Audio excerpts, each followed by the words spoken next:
Hello everybody and welcome. Today we're gonna take a look at a game called Plebby Quest. This game has an expansion called Promised Land for it, and also the Crusaders, which add a little bit of context to it. But back to the game. The game is a strategy. It is turn-based strategy, although combat by itself is real-time strategy, which you will see soon.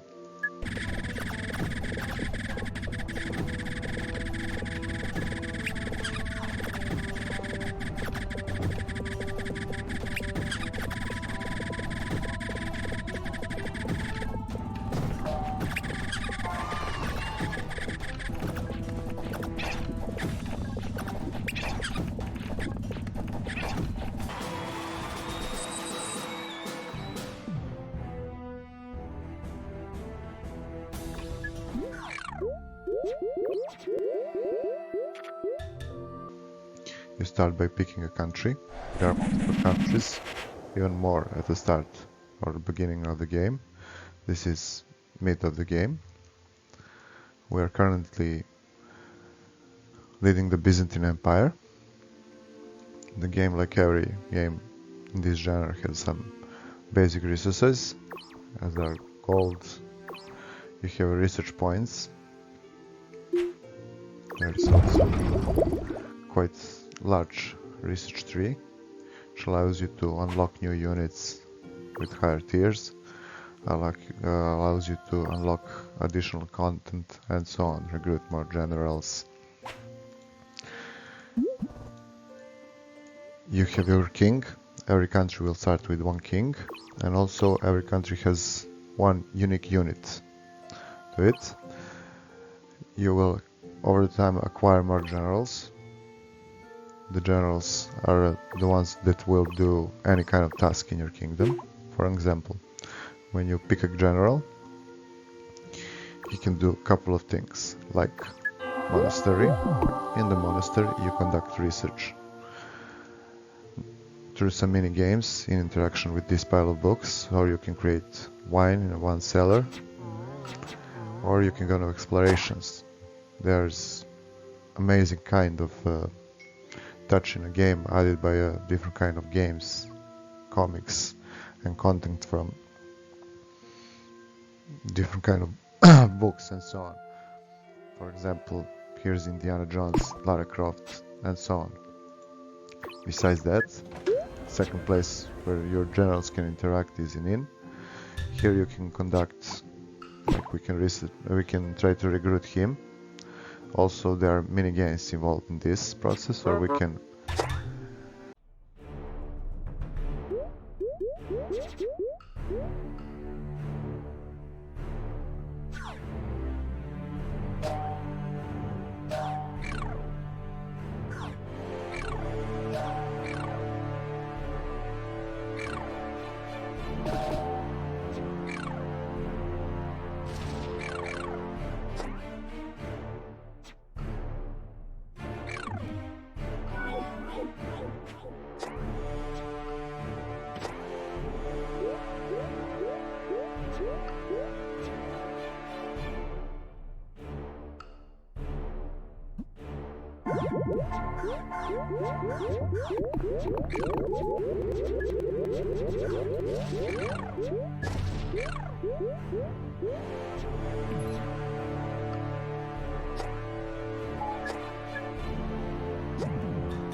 talk to many different passengers who pass through our kingdom, like this guy.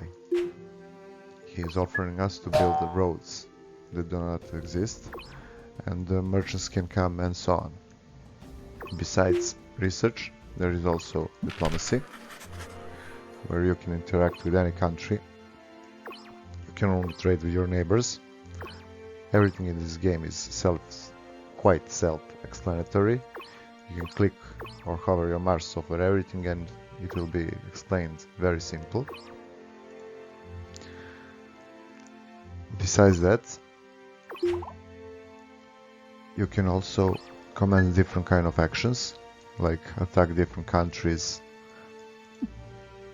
defend your country and so on. You can repair walls. Every city, settlement, and everything. When you click it, has walls, which affect combat. And it can be damaged or destroyed, and you have to repair it. Or you have descent. Little guys with angry fists. Also, every general ruler has few of these characteristics. He is archer specialist, meaning he can lead higher tier archers in the combat.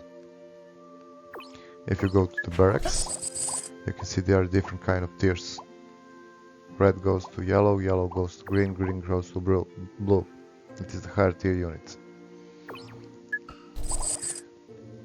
You have reserves unit, which you can combine to get higher tier units. You combine two units to get, or you have unique units. Every unit also has explanation what it does, how much has it range, and it is quite well visually presented on the battlefield also. Every unit can be awarded with medal, like these guys. They have 3 medals so far. The higher tier, the higher medal slots they have. Also, the higher tier the general is, the higher number of slots for units he will have. 5 is max.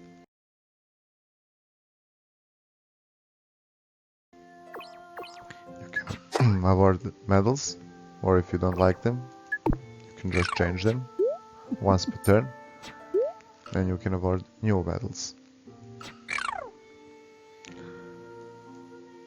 Also, policing is if you have unrest in your city.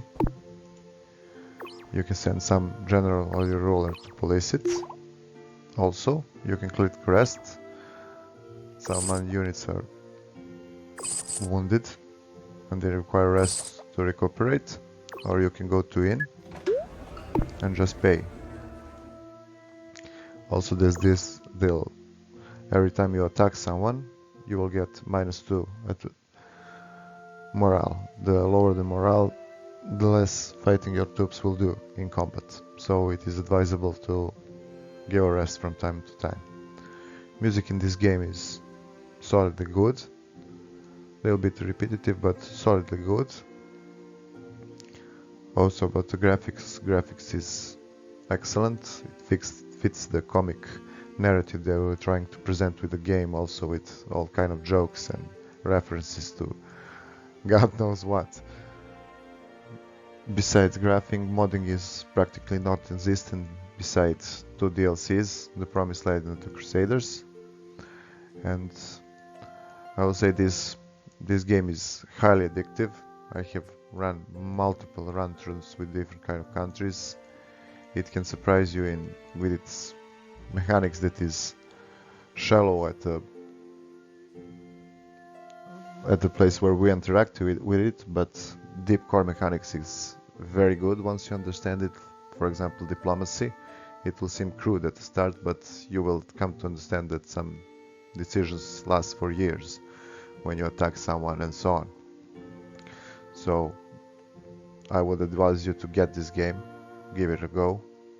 Even if you don't like strategies, this game is something different, something unique in its genre, and I would suggest everyone to give it a go.